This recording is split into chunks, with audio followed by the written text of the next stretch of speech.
দর্শক সবাইকে প্রীতি ও শুভেচ্ছা জানিয়ে শুরু করছি ইসলামী ব্যাংক নিবেদিত স্মার্ট ব্যাংকিং অনুষ্ঠান। সঙ্গে আছে ডক্টর তৌহিদুল হক। দর্শক, রাজনৈতিক দলগুলো তার নানা ধরনের সম্ভাবনাগুলো কিংবা তাদের যে অনুসন্ধান, বাস্তবতা, গবেষণা এর উপরে ভিত্তি করে আগামী দিনে নির্বাচিত হলে তার আগামী দিনের বাংলাদেশে অর্থনৈতিক ক্ষেত্রে কী ধরনের পরিবর্তন আনতে চান, জিডিপির প্রসঙ্গ, কর্মসংস্থান, আমদানি রপ্তানি, বিনিয়োগের প্রসঙ্গগুলোতে তারা কিভাবে কাজ করে একটি অর্থনৈতিক স্থিতিশীলতা তৈরি করবেন সেটি তারা নির্বাচনী ইশতেহারে বলছেন। এবং সেই উদ্যোগগুলো সবাই সাধুবাদ জানাচ্ছে, কিন্তু একটি প্রশ্ন অনেকেই রাখছেন যে আসলে বাস্তবায়নের রূপরেখা কী হবে, কিভাবে এটি বাস্তবায়ন হবে, সেই প্রসঙ্গগুলো নিয়ে অনেকেই প্রশ্ন রাখতে চান। কার বাস্তবায়নের প্রশ্নে, বিশেষ করে অর্থনৈতিক যে প্রতিশ্রুতির কথা তারা বলছেন সেটি বাস্তবায়নের সম্ভাব্য ক্ষেত্র, আমাদের সক্ষমতা কতটুকু আছে, সেই প্রসঙ্গ নিয়ে আজকে আলোচনা করতে চাই। এবং এই বিষয়ে আলোচনা করার জন্য আমাদের সঙ্গে উপস্থিত আছেন বিশিষ্ট অর্থনীতিবিদ এবং পিটিইআরসি সম্মানিত চেয়ারম্যান মোহাম্মদ মাজিদুল হক। মাজিদুল হক, আপনাকে অনুষ্ঠানে স্বাগত জানাচ্ছি। এবং আজকে এই যে নির্বাচনী ইশতেহারের যে অর্থনৈতিক যে সম্ভাবনার কথা, এটা নিয়ে আমরা মূলত মোটা দাগে আপনার সাথে আলোচনা করব। আমরা একটু আপনার কাছ থেকে শুরুতে শুনতে চাই, বুঝতে চাই যে রাজনৈতিক দলগুলো বা জোটগুলো যে ইশতেহার দিয়েছে সেখানে যে অর্থনৈতিক সম্ভাবনার কথা তারা বলেছে, এটাকে আপনি কিভাবে দেখছেন? জনগণ আপনার রাজনৈতিক দলের কাছে ইশতেহার কি হবে সেটা অনেক দিন ধরে কিন্তু আশা করে বসেছিল। জি, কেন? তার কারণ হচ্ছে যে দীর্ঘদিন ধরে বা বছরের পর বছর বা মাসের পর মাস কর্মসংস্থান হচ্ছে না, বিনিয়োগ বাড়ছে না, মানুষের বৈষম্য কমছে না। কিন্তু আপনার রাজনৈতিক প্রতিশ্রুতি বলেন, ইশতেহার বলেন, এবং যে প্রতিশ্রুতি দিয়ে রাজনৈতিক দলগুলো নির্বাচন করেছে, এই প্রতিশ্রুতি কতটুকুনি বাস্তবায়নযোগ্য এটা জনগণ কিন্তু এখন জানতে চাই। তাহলে আমি বলছি যে আমি ফ্যামিলি কার্ড দিব, খুব ভালো উদ্যোগ। আমি প্রবাসী কার্ড চালু করব, খুবই ভালো উদ্যোগ। কৃষক কার্ড দিব, খুবই ভালো উদ্যোগ। আমি স্বাস্থ্য খাতে বিনিয়োগ করব, বলছে একটা ইন্টিগ্রেটেড কার্ড হবে। এই উদ্যোগগুলো খুবই ভালো উদ্যোগ এবং এটা জনগণ কিন্তু আশা করে বসে আছে যে সরকার কখন এই সাপোর্টগুলো দিবে। কিন্তু আপনার একটা দেশের সবথেকে বড় চ্যালেঞ্জ হচ্ছে যে আপনার রাজস্ব আয়। এই রাজস্ব আয় যদি না থাকে, আপনার শত শত প্রতিশ্রুতি আপনার এটা আপনার মানে সেটা প্রতিশ্রুতি থেকে যাবে, অনেক ক্ষেত্রে প্রতিশ্রুতি থেকে যাবে, প্রতিশ্রুতিই থেকে যাবে। কেন আমি আপনাকে বলছি? তার কারণ হচ্ছে যে দেখেন যে অন্তর্বর্তী সরকারের সময় 2024-25-এ বার্ষিক উন্নয়ন বাজেট বাস্তবায়ন হয়েছে 67%। জি। এবং আপনার 2025 থেকে 25শে ডিসেম্বর, জুলাই থেকে ডিসেম্বর পর্যন্ত বাস্তবায়ন হয়েছে মাত্র 17%। তাহলে আপনার রাজনৈতিক সরকার এসে যে আপনার বার্ষিক উন্নয়ন কর্মসূচি হাতে নিবে, সেই হাতে নেওয়ার যে স্ট্রেংথ, যে শক্তি, সেই শক্তিটা কোথায়, সেই টাকা কোথায়, এটা একটা চ্যালেঞ্জ। কারণ যাই করতে চাক সেখানে তো আয় কিংবা অর্থ লাগবে, রাইট। এছাড়া তো সেটা সম্ভব না। এখন আপনার নির্বাচনী ইশতেহারে যে বিষয়গুলো উঠে এসেছে এবং যে বিষয়টা উঠে আসা দরকার ছিল প্রথমে, সেটা হচ্ছে যে আপনার বৈদেশিক যে ঋণ রয়েছে, আজকে বাংলাদেশ যে ঋণের ফাঁদে জড়িয়ে গেল, এই ঋণ থেকে আমরা কিভাবে বের হব, এই ধরনের প্রতিশ্রুতি কোনো সরকারের কাছ থেকে আমরা দেখিনি। বৈদেশিক ঋণের যে চাপ রয়েছে, বৈদেশিক ঋণের যে পরিশোধ করতে হবে, এই যে চ্যালেঞ্জ, সেই চ্যালেঞ্জ কিভাবে মোকাবেলা করবে, ইশতেহারে এটা কিন্তু অনুপস্থিত ছিল। মানে কোনো দলের বা জোটের ইশতেহারই সেটা এটা ছিল না। আচ্ছা, এটা কেন থাকা দরকার ছিল? কারণ আপনি যদি ঋণ পরিশোধেই ব্যস্ত থাকেন, তাহলে পরিচালন ব্যয় কিভাবে করবেন? আর জনগণের যে আপনি সামাজিক নিরাপত্তা বলেন, আপনি স্বাস্থ্য খাতে উন্নয়ন বলেন, আপনি শিক্ষা খাতে উন্নয়ন বলেন, আপনি কিভাবে আপনি সামাজিক কল্যাণ আপনি কিভাবে এটা নিশ্চিত করবেন? তারপরে মাজিদ ভাই, আপনি মনে করছেন যে আসলে জোট বা দলের যে ইশতেহারগুলো আমরা এখন পর্যন্ত দেখলাম, আর কারোটা তো দেখার বাকি নেই, সবগুলো আমাদের দেখা শেষ বা আলোচনা শেষ, এখানে যথেষ্ট গ্রাউন্ড ওয়ার্কের একটা ঘাটতি আছে। এবং আরেকটা বিষয় আমি আপনাকে বলে, দেখেন যে 72 সালের পর থেকে তো অনেক রাজনৈতিক সরকার আসলো বাংলাদেশে, তাই না? তাহলে আমরা শেষের দিকে আমরা কি দেখতে পেলাম? সেটা দেখতে পেলাম যে বাংলাদেশের সুশাসনের যে প্যারামিটারগুলো রয়েছে, যে সরকারের দক্ষতা, আপনার দুর্নীতি কমানোর যে আপনার প্রচেষ্টা, আপনার আইনের শাসন, আপনার কথা বলার স্বাধীনতা, আপনার সুশাসনের যে ইন্ডিকেটর রয়েছে এবং জবাবদিহিতা, আপনার স্বচ্ছতা, এই বিষয়গুলো এখনও তো বাংলাদেশ ওয়ার্ল্ড ব্যাংকের স্টাডিতে এখনো পর্যন্ত ঋণাত্মক পর্যায়ে রয়েছে। তাহলে 54 সূচক বছর খুব তো বেশি ভালো হ্যাঁ, না, তাহলে সূচক 54 ভালো বছর না। তো সব সরকারই আসলে আমাদেরকে প্রতিশ্রুতি দিয়েছে জনগণকে, অর্থনৈতিক প্রতিশ্রুতি বলেন, রাজনৈতিক প্রতিশ্রুতি বলেন, দিয়েছে, কিন্তু আমরা আসলে শেষ পর্যন্ত কিন্তু আমাদের ইন্ডেক্সটা কিন্তু আমরা ডেভেলপ করতে পারি। ইন্ডেক্সটা বাড়াতে পারেনি। এবং এই প্রসঙ্গটা খুব চমৎকার করে আপনি বললেন মাজেদ ভাই, এর সাথে জিডিপির প্রসঙ্গটা আসতে চাই। কোনো রাজনৈতিক দল বলছে তারা জনগণকে এই সুবিধা দিবে, কেউ বেকার ভাতা দিতে চান, কেউ ঋণ দিতে চান, নানা ধরনের প্রসঙ্গগুলো আছে এবং সেটা নির্বাচনী ইশতেহারের একটা বোঝাই যায় যে ভোটার বা জনগণকে তুষ্ট করা। সেই প্রতিযোগিতা থাকুক, কিন্তু সাথে সাথে এগুলো বাস্তবায়নটা খুব বেশি অপরিহার্য। জিডিপির এখন যে আমাদের যে ক্যাপাসিটি, রাষ্ট্রীয়ভাবে যে ক্যাপাসিটি অথবা জাতির যে অবস্থা আছে, সেখানে জিডিপির যে উত্তরণটা কতটুকু সম্ভব? হ্যাঁ, খুব ভালো একটা প্রশ্ন করেছেন। দেখেন, বর্তমান বাস্তবতায় জিডিপি যে বাড়বে না সেটাও আমি এখন বলে দিতে পারি, এবং আইএমএফ কিন্তু বলছে যে আপনার 6%, 5%-এর ভিতরে জিডিপি প্রবৃদ্ধি থাকবে। আমি আইএমএফের কথাই বাদ দিলাম, আমি মানে বাস্তব চিত্রটা উঠাই ধরি। জিডিপি বাড়বে কখন? যখন আপনার ভোক্তার ব্যয় বাড়বে, যখন আপনার একটা অর্থনীতিতে বিনিয়োগ বাড়বে, যখন গভর্নমেন্ট এক্সপেন্ডিচার বাড়বে, যখন আপনার নেট এক্সপোর্ট বাড়বে। জনগণের তো ক্রয় ক্ষমতা কমে গেছে উচ্চ মূল্যস্ফীতির কারণে, তাহলে সে কনজাম্পশন করে কিভাবে সে আপনার ভোগ ব্যয় বাড়াবে? এক। দ্বিতীয় নম্বর কথা হচ্ছে প্রাইভেট সেক্টরের যে ইনভেস্টমেন্ট, প্রাইভেট সেক্টরের ইনভেস্টমেন্টও আপনার ব্যাংক থেকে সরকার বড় করতেছে, ঋণ নিচ্ছে, ঋণ নেওয়ার কারণে প্রাইভেট সেক্টরের ইনভেস্টমেন্টও কমে যাচ্ছে দিনে দিনে, তাই না? তাহলে এখানেও জিডিপি বাড়ার সম্ভাবনা নাই। আবার গভর্নমেন্ট এক্সপেন্ডিচার, যেটা আপনার বার্ষিক উন্নয়ন কর্মসূচি, সেই বার্ষিক উন্নয়ন কর্মসূচি সরকার যে বাস্তবায়ন করবে তার ক্যাপাসিটি কোথায়? সরকারের রাজস্ব আয় নাই। সরকার যে ঋণ নিচ্ছে সেই ঋণ নিয়ে তো পরিচালন ব্যয় মেটাচ্ছে এবং ঋণ নিয়ে ঋণ পরিশোধ করছে। আবার এক্সপোর্ট, আপনি 6 মাস ধরে এক্সপোর্ট কমতেছে, বিশ্ববাজারে আমাদের প্রতিযোগিতা কমতেছে বাংলাদেশের, যে there is no possibility of growing. সেগুলোর ইন্ডেক্স খুব বেশি ভালো সম্ভাবনা দেখতে চান? ভালো সম্ভাবনা নাই। এবং মাজেদ ভাই, এই আলোচনার সাথে এই প্রশ্নটি আমরা রেখে যাই, বিরতি থেকে ফিরে এসে শুনবো। সেটা আপনি বলছিলেন যে পণ্যের মূল্য স্থিতিশীল অবস্থায় রাখা, অর্থাৎ ব্যক্তি যাতে যে অবস্থায় অবস্থান করুক না কেন, ব্যক্তি যাতে তার আয় দিয়ে ব্যয় নির্বাহ করতে পারে, এই নিশ্চয়তা বড় আকারেই কিন্তু রাজনৈতিক দলগুলো তার নির্বাচনী ইশতেহারে বলছে। কিন্তু পণ্যের মূল্য স্থিতিশীল রাখার প্রশ্নে যে ধরনের ব্যবস্থাগুলো গ্রহণ করতে হবে, অর্থাৎ বাস্তবায়নের রূপরেখা, সেটি কিন্তু আসলে উল্লেখ করছে না। সেই জায়গাতে কি পরিস্থিতি তৈরি হতে পারে? দেখেন, রাজনৈতিক ইশতেহারেও একটা পয়েন্ট আসার দরকার ছিল, যেটা সাধারণ মানুষ দীর্ঘদিন ধরে এটা ফেস করতেছে। সেটা হচ্ছে যে বাজার মনিটরিংয়ের বিষয়ে একটা জোর প্রচেষ্টা, আর একটা হলো যে সিন্ডিকেট যেটা ডেভেলপ করে, সিন্ডিকেট ভাঙা এবং সাপ্লাই চেইন ম্যানেজমেন্ট, এই তিনটাকে এক করে একটা পয়েন্টে নিয়ে আসা উচিত দরকার ছিল। যে আমরা মানে বাজারে যে বিশৃঙ্খলা রয়েছে এবং সরবরাহ চ্যানেলে যে বিশৃঙ্খলা রয়েছে, সরবরাহ চ্যানেলে যে আমাদের অনৈতিক কার্যক্রম পরিচালিত হচ্ছে দীর্ঘদিন ধরে, সেটাকে আমরা নিরসন করব। এটা আমাদের ইশতেহারে থাকা দরকার ছিল। রাজনৈতিক সরকারের কাছে জনগণের যে প্রত্যাশা থাকে সেটা কিন্তু অন্তর্বর্তী সরকার, তত্ত্বাবধায়ক সরকারের কাছে থাকে না, কারণ জনগণের ভোট নিয়েই কিন্তু আপনার সরকার নির্বাচিত হয়েছে, জনগণই থাকে আপনার মূল শক্তি, তাই না? সুতরাং রাজনৈতিক সরকারেরও অনেক দায়িত্ব থাকবে যে জনগণের কল্যাণ নিশ্চিত করা। আপনি যদি যে 1972 সালের পরে যে বৈষম্য ছিল, আয় বৈষম্য বলেন, সম্পদ বৈষম্য বলেন, ভোগ বৈষম্য বলেন, সে বৈষম্য তো এখন প্রকট বৈষম্য হয়েছে 54 বছরে। গুরুত্বপূর্ণ একটা বিষয় হবে যে রাজস্ব সংগ্রহ বাড়ানো। রাজস্ব সংগ্রহ বাড়ানোর মাধ্যম দিয়ে সে জনগণের কল্যাণ নিশ্চিত করতে পারবে। যদি সে ট্যাক্স জিডিপি রেশিও অনুপাত বাড়াতে না ব্যর্থ হয়, তাহলে বৈদেশিক ঋণ যেটা আসতেছে, সেই বৈদেশিক ঋণটা কিন্তু বৈদেশিক ঋণ পরিশোধেই চলে যাবে। তাহলে আমার আর কোনো কিছুই, মানে যেটা আপনি বলছেন খুব চমৎকার করে, ঋণ করে ঋণ শোধ করা, ঋণ শোধ করা। এবং এই জায়গাতে এটা নিয়ে তো আমার মনে হচ্ছে যে কোনো সরকারই খুব বেশি স্বস্তিতে ছিল না। এবং সেই জায়গাটা একটু আপনার কাছ থেকে বুঝতে চাই যে রাজস্ব বাড়ানোর যে উপায়, নানা উপায়ের কথা আলোচনা হয়েছে অতীতে, প্রতিটা উপায় নিয়েই সমালোচনা, বিতর্কের সৃষ্টি হয়েছে, কিন্তু খুব সহজ এবং সাধারণ মানুষের কাছে গ্রহণযোগ্য কোনো উপায় কি আছে?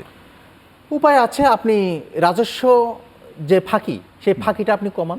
রাজস্ব যে আপনি কর অব্যাহতিটা আপনি কমাই দেন এবং জনগণকে সবাইকে ট্যাক্স নেটের আন্ডারে নিয়ে আসেন আপনার, তাহলে রাজস্ব বেড়ে যাবে এবং পরোক্ষ করের উপরে নির্ভরশীল না হয়ে আপনি প্রত্যক্ষ করের উপরে নির্ভরশীল হন।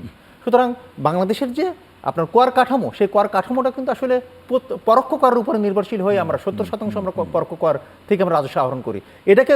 এটাকে কমাতে হবে। এটাকে কমানোর জন্য আপনার রাজনৈতিক সদিচ্ছা দরকার। রাজনৈতিক স্তরে যেটা দেখলাম যে 20 লক্ষ লোক প্রতি বছর বিদেশে পাঠাবে, খুব ভালো উদ্যোগ।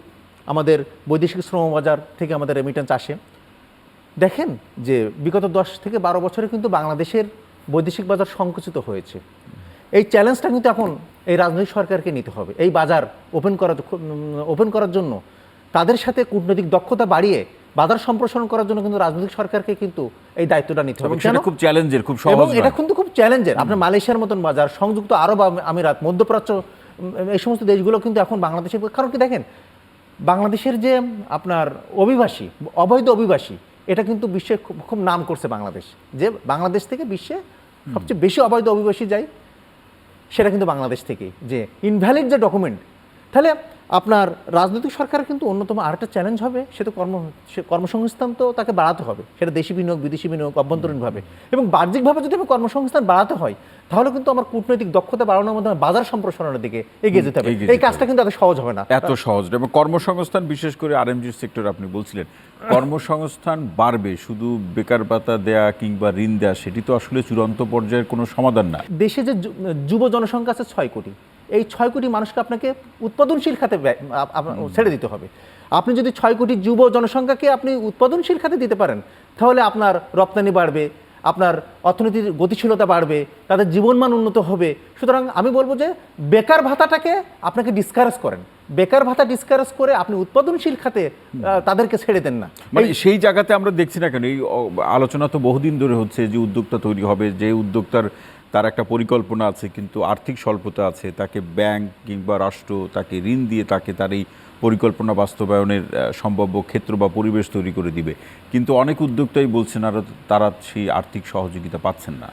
ব্যাংক খাত, জি, এটা কিন্তু একদম গভীর খাদের ভিতরে পড়ে আছে। আমি মনে করি ব্যাংক খাতের যে সংস্কার হওয়ার কথা ছিল, সেই সংস্কারটা কিছুদিন হয়ে কিন্তু আর হয় নাই। আচ্ছা, নীতিগত সংস্কার কিন্তু ব্যাংক খাত করতে পারে নাই, হয়তো 5টা ব্যাংক একীভূতকরণ করা হয়েছে। এটা কিন্তু রাজনৈতিক সরকারের আরেকটা অনেক বড় দায়। এই ব্যাংকগুলো একীভূতকরণ করে যে একটা ব্যাংক করলো, এই দায়টা এখন কে নিবে? রাজনৈতিক সরকারকে নিতে হবে। কারণ আপনার এই ব্যাংক কবে লাভে আসবে, এই ব্যাংকের আপনার যে বেতন ভাতা, সেটা তো সরকারকে দিতে হচ্ছে, তাই না? তাহলে এই ব্যাংক তো এখন লসের ভিতরে আছে, তাই না? এই ব্যাংক তো এখন ঘুরে দাঁড়ায় নাই। তাহলে নতুন একটা ব্যাংক করা হলো, অন্তর্বর্তী সরকার নতুন একটা ব্যাংক করে দিল, সেই নতুন ব্যাংকটাকে এখন রাজনৈতিক সরকারের ঘাড়ে এসে পড়ছে। রাজনৈতিক সরকার এটাকে টানতে হবে। আরেকটা বিষয় হলো যে ব্যাংক খাতকে যদি আপনি সুশাসন নিশ্চিত করতে না পারেন, অর্থনৈতিক গতি আসবে না। আপনি অর্থনীতিতে গতি ফেরাতে গেলে সুশাসনের অপরিহার্য, মানে সেটার কোনো বিকল্প নেই, সেটার কোনো বিকল্প নেই। এটা কোনো বিকল্প না। মাঝে আরেকটি প্রশ্ন রেখে বিরতিতে যাই, সেটা আপনি আলোচনায় একটু ছোট্ট করে উল্লেখ করেছেন, সেটা আরও বিস্তারিত শুনবো। বিনিয়োগের প্রসঙ্গ, বিশেষ করে দেশি বিদেশি বিনিয়োগের প্রসঙ্গ, আমাদের কিছু প্রাতিষ্ঠানিক উদ্যোগ আছে, নানাভাবে সেই আয়োজনগুলোকে ছড়িয়ে দিয়ে কিংবা আয়োজনগুলোর মাধ্যমে আমরা দেশি বা বিদেশি বিনিয়োগকে কিভাবে আকৃষ্ট করা যেতে পারে এবং সরকার কিভাবে বিষয়গুলো নিয়ে কাজ করতে পারে। দেশি বিদেশি বিনিয়োগ বাংলাদেশের জন্য খুবই প্রয়োজন হয়ে পড়েছে, বাংলাদেশের অর্থনীতির জন্য। কারণ অর্থনীতির মানে স্থবির অর্থনীতিকে গতিশীল করার জন্য বিনিয়োগের বিকল্প নাই। বাংলাদেশ স্বাধীন হয়েছে 1971 সালে, ভিয়েতনাম স্বাধীন হয়েছে 1975 সালে। ভিয়েতনামে প্রতি বছর বিদেশি বিনিয়োগ আসে 20 থেকে 25 বিলিয়ন ইউএস ডলার, বাংলাদেশে আসে $1 বিলিয়ন অথবা $1 বিলিয়ন কম। কেন হলো? তার কারণ কি জানেন? বাংলাদেশের একটাই সমস্যা, সেটা হচ্ছে দুর্নীতি। এই দুর্নীতিটাকে কিন্তু 54 বছরও নির্মূল করা যায় না। দুর্নীতি দিনে দিনে এটা বেড়ে চলেছে। এটা ডিজিটাল দুর্নীতি, এটা অ্যানালগ দুর্নীতি, সব ধরনের দুর্নীতি চলছে। বিনিয়োগ পরিবেশ আনার জন্য যেটা দরকার, অন্যতম হচ্ছে দুর্নীতিকে আপনাকে নির্মূল করতে হবে। আরেকটা হলো যে আপনার কান্ট্রির, একটা দেশের ঋণমান বাড়াতে হয়। আমাদের দেশের কিন্তু বারবার পলিসি ইনস্টেবিলিটি আছে। বিনিয়োগকারীরা কিন্তু এই যে পলিসি ইনস্টেবিলিটি, মানে একটা পলিসি যে 10 বছর ধরে স্থায়ী হয় না বা 5 বছর ধরে স্থায়ী হয় না, এটা শুধু জাম্প করে পলিসি, এটা বিনিয়োগকারীরা কিন্তু চায় না। তাহলে আপনার অন্তর্বর্তী সরকার আসলে একটা পলিসি করলো, আবার রাজনৈতিক সরকার আসলে আরেকটা পলিসি করলো, সামনে আরেকটা সরকার আসবে আরেকটা পলিসি করবে, এটা বিনিয়োগকারীরা কখনো পছন্দ করে না। তাহলে পলিসি ইনস্টেবিলিটি রয়েছে। সুতরাং বিনিয়োগকারীদের এছাড়া যে জ্বালানি, গ্যাস, এই সংকটটা বাংলাদেশে আজকে না, অনেক দিন ধরে। এটা এখনো পর্যন্ত সরকার কিন্তু তাদের জন্য এটা নিশ্চয়তা দিতে পারছে না। উৎপাদন অনুকূল যে উপকরণগুলো বা সেবা ব্যবস্থা কি অবস্থা, এবং আরেকটা অনেকেই বলে থাকেন, নিশ্চয় আপনি সেটা একটু মানে উল্লেখযোগ্য কারণ হিসাবে বলবেন, যে আমাদের এখানে রাজনৈতিক স্থিতিশীলতা সৃষ্টিকর এবং ধারাবাহিকভাবে এটা ধরে রাখার প্রশ্ন আমাদের যথেষ্ট ঘাটতি আছে। এটাও তো বিদেশি বিনিয়োগকারীদের যথাযথভাবে আকৃষ্ট করে না, এটি করে না। আপনার আমাদের দেশে তো অন্যতম আরেকটা বড় বাধা, সেটা হচ্ছে যে রাজনৈতিক অস্থিতিশীলতা। এই রাজনৈতিক অস্থিতিশীলতা থাকলে দেশি বিনিয়োগত হবে না। আপনার বিনিয়োগের পরিবেশ সৃষ্টি করতে গেলে এটা সরকারকে খুব মানে আমি বলবো শক্তিশালী হতে হবে এটা। এবং আমরা আলোচনা একেবারে শেষের দিকে, কিন্তু শেষ করছি না, আরও কিছু বিষয় আপনার কাছ থেকে শোনা বাকি আছে। সেটা হচ্ছে রাজনৈতিক বাস্তবতার প্রেক্ষাপট। সেটি তো সরকার নানাভাবে রাজনৈতিক দলগুলোর সাথে আলাপ আলোচনা করে নিজের ইশতেহার অনুযায়ী সেটা চলবে, কিন্তু অর্থনৈতিক ক্ষেত্রে যে প্রতিশ্রুতিগুলো ব্যক্ত করেছে সেটি সকল দল মত নির্বিশেষে সবাইকে নিয়ে একসাথে চলার একটা ন্যূনতম মানসম্মত জীবনযাপনের জন্য কোন তিনটা বিষয়কে সরকারের অধিক গুরুত্ব দেওয়া প্রয়োজন? প্রথম বিষয়টা হলো যে রাজস্ব সংগ্রহ। রাজস্ব সংগ্রহ না হলে সমাজে কল্যাণ প্রতিষ্ঠা করতে পারবে না কোনো সরকারই। ঋণ নিয়ে কখনো কল্যাণ প্রতিষ্ঠা করা সম্ভব না। আরেকটা হলো যে সুশাসন। সুশাসন নিশ্চিত না হলে কোনো প্রতিষ্ঠান হিসেবে গড়ে উঠবে না। প্রতিষ্ঠান ভেঙে গেলে অর্থনৈতিক কল্যাণ সম্ভব না। আরেকটা বিষয় হলো যে আপনার সরকারকে আপনার কূটনৈতিক দক্ষতা বাড়াতে হবে। শুধু অভ্যন্তরীণ অর্থনীতি নিয়ে চললে আপনি টিকে থাকতে পারবেন না। আপনাকে এক্সটার্নাল এবং ইন্টারনাল মানে আপনার অভ্যন্তরীণ এবং বাহ্যিক দুটো সাইডে কিন্তু আপনাকে সমানভাবে আপনাকে ট্যাকেল দিয়েই কিন্তু সামনের দিকে এগিয়ে যেতে হবে অর্থনৈতিকভাবে। সুতরাং কূটনৈতিক দক্ষতা বাড়াতে হবে। এবং সুশাসনের কথা বলছিলেন, সুশাসন সকল সরকারই নিশ্চিত করতে চায়, এটাই তারা বলে, কিন্তু আমরা অতীতে দেখেছি যে সুশাসন নিশ্চিত করতে গিয়ে দুঃশাসন শুরু হয়। এক্ষেত্রে সরকার কিভাবে সচেষ্ট থাকতে পারে? সুশাসনের ভিতরে যে প্যারামিটারগুলো আছে, আপনার শৃঙ্খলা বলেন, ট্রান্সপারেন্সি বলেন, আপনার জবাবদিহিতা বলেন, আপনার বাজেট ট্রান্সপারেন্সি তো বাংলাদেশে অনেক কম। তাহলে ফিসক্যাল ট্রান্সপারেন্সি যদি এত কম হয়, সেই ফিসক্যাল ট্রান্সপারেন্সি কাদের হাতে? আমলাদের হাতে, সরকারি কর্মকর্তা কর্মচারীদের হাতে। তাদের মাধ্যম দিয়ে বাস্তবায়ন হবে। বার্ষিক উন্নয়ন কর্মসূচি বলেন, বাজেট বলেন, সব বাস্তবায়ন তাদের মাধ্যম দিয়ে হবে। আপনার আইন প্রণেতাদের মাধ্যম দিয়ে হবে। তাহলে আপনার সুশাসন যাদের হাতে রয়েছে তারা ইচ্ছা করলে কিন্তু সম্ভব। কারণ বাংলাদেশ কিন্তু এখন ডিজিটাল হওয়ার জন্য অনেকে ডিজিটালি আমরা অ্যাপ্লিকেশন করতেছি, কিন্তু পরে বলতেছে যে আপনি অফিসে এসে দেখা করেন। তাহলে এটা কিন্তু ডিজিটাল বলবো না, এটা অ্যানালগি রয়ে গেছে। কেন তাহলে তো আমরা যাদের হাতে আমাদের আজকে ক্ষমতা বা যাদের হাতে আমাদের কলম, তারাই চাচ্ছে যে অফিসে এসে দেখা করেন। পাশাপাশি এই যে বাজেটের অর্থনৈতিক ব্যাপারগুলোর বাস্তবায়ন বা এখান থেকে একটি প্রত্যাশিত সম্ভাবনা তৈরি করার ক্ষেত্রে আমরা সবসময় বিরোধী দল বা মতের যারা আছেন তাদেরও একটা দায়িত্বশীল ভূমিকা আমরা সবসময় প্রত্যাশা করি। তাদের ভূমিকাটা কেমন হবে? দেখেন যে বাংলাদেশ যে পর্যায়ে চলে এসেছে এখন, আপনার অর্থনৈতিক ভঙ্গুরতা রয়েছে বাংলাদেশে, তাই না? আপনার রাজনৈতিক অস্থিরতা দীর্ঘদিন ধরে চলছে। সবাইকে মিলেই বাংলাদেশ সামনের দিকে এগিয়ে নিতে হবে। প্রান্তিক মানুষের জন্য একেবারে জরুরিভাবে কি করা যেতে পারে? সামাজিক নিরাপত্তা কর্মসূচি যেটা রয়েছে সেই সিলিংটা একটু বাড়াই দেওয়া, এবং সবথেকে বড় কথা তাদেরকে এই সামাজিক নিরাপত্তা কর্মসূচি দিয়ে বছরের পর বছর বাজেট থেকে খরচ করলে হবে না, তাদেরকে উৎপাদনশীল খাতে নিয়ে আসতে হবে। তাদেরকেও তাদের সক্ষমতা বাড়ানো, তাদের সক্ষমতা বাড়াতে হবে, তাদের ইন্টিগ্রেট করতে হবে তাদের অর্থনৈতিক কর্মকাণ্ডের সাথে। আপনার সমাজে যারা দরিদ্র লোক তাদেরকে আপনার ইন্টিগ্রেট করতে হবে। তাহলে আপনি যদি প্রবাসী থেকে যে ফেরত আসতেছে এবং সমাজে যে নিম্ন আয়ের লোক, তাদেরকে কিন্তু আসলে অর্থনৈতিক কর্মকাণ্ডের সাথে তাদেরকে জড়িত থাকতে হবে। এবং এর মধ্যে দিয়ে আসলে একটি প্রত্যাশিত পরিবর্তন হবে। এবং যেটি বললেন একটা ন্যূনতম জীবন ব্যবস্থা, সেটি সবাই যার যার সামাজিক অবস্থান থেকে সেটি নির্বাহ করতে পারবে। অসংখ্য ধন্যবাদ মাজেদুল হক আজকের আলোচনার সময় দেওয়ার জন্য এবং আপনার গঠনমূলক বিশ্লেষণের জন্য। প্রিয় দর্শক, আজকের মতো ইসলাম ব্যাংক নিবেদিত স্মার্ট ব্যাংকিং অনুষ্ঠানটি এখানে শেষ করছি। সবাই ভালো থাকুন, সুস্থ থাকুন, নিরাপদে থাকুন। সঙ্গে থাকার জন্য অসংখ্য ধন্যবাদ।